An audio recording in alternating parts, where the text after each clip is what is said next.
جنگل پہلے سے زیادہ تاریک تھا اور فضا میں کشیدگی تھی۔ اس نے نقشے کی پیروی کی جو اسے جنگل کی گہرائی میں ایک پوشیدہ غار کی طرف لے گیا۔ جب وہ غار میں داخل ہوئی تو اس نے ایک بڑا پرانا دروازہ دیکھا جس پر 3 چابی کے سوراخ تھے۔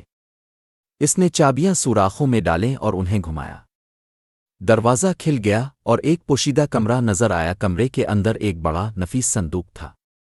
نے اسے کھولا اور پرانی دستاویزات اور نوادرات کا ایک مجموعہ پایا۔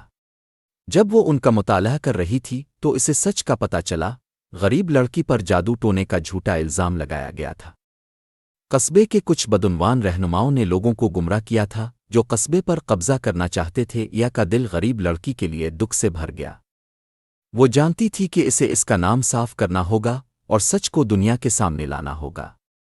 اس نے دستاویزات اکٹھی کی اور غار سے باہر نکل گئی، سچ کو بے نقاب کرنے کے عزم کے ساتھ۔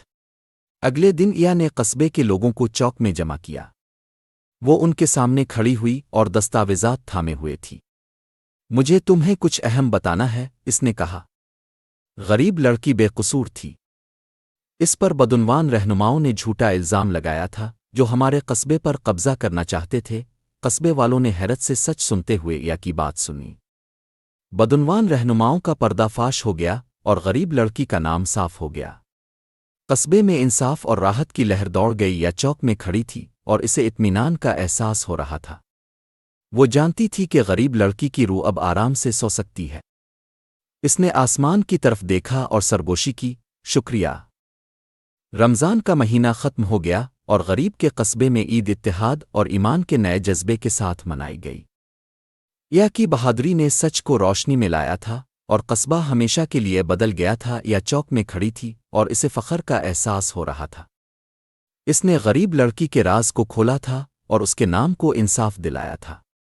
وہ جانتی تھی کہ غریب لڑکی کی روح اب آرام سے سو سکتی ہے، اور جب سورج غریب کے قصبے پر غروب ہوا تو نے غریب لڑکی کے لیے ایک آخری دعا پڑھی، یہ جانتی ہوئے کہ اس کی کہانی کبھی نہیں بھولی جائے گی۔